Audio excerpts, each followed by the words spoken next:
On this episode of NCIS Genetics 311, Deadly Programming. Ronnie the robot was found destroyed after a brutal attack last night, and police are determined to figure out who is the culprit. Here are our suspects. Morty was the witness who was first to see the crime and call the police. Tony the Tiger, known hooligan and troublemaker in the area. Kevin Koala, explorer visiting his family.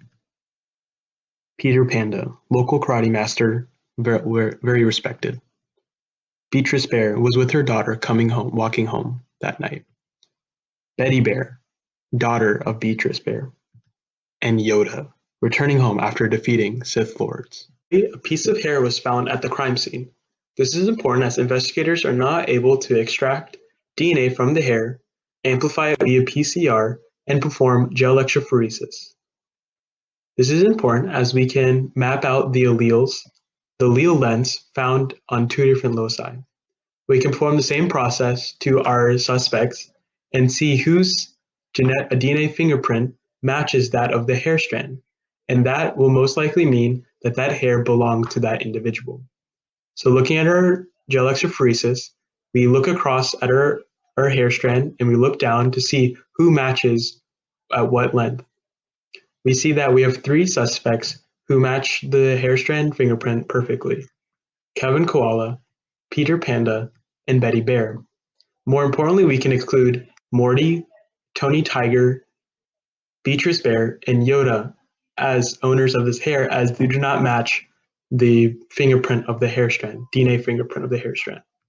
Now let's take a look at another loci. On locus 2, we see we have three suspects once again.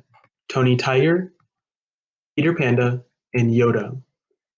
Before we saw that Tony Tiger and Yoda did not match the fingerprinting of locus 1, so meaning that only Peter Panda matches both loci and both alleles.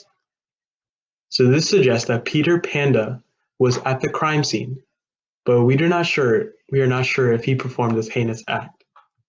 Furthermore, we can ensure that Beatrice Bear and Betty Bear are in fact related, as Betty Bear, daughter of Beatrice Bear, has one allele that always matches Beatrice Bear's, as the other allele came from her father.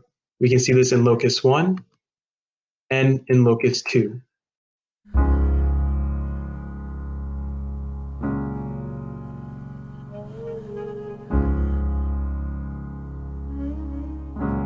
Spend all your time waiting for that second chance.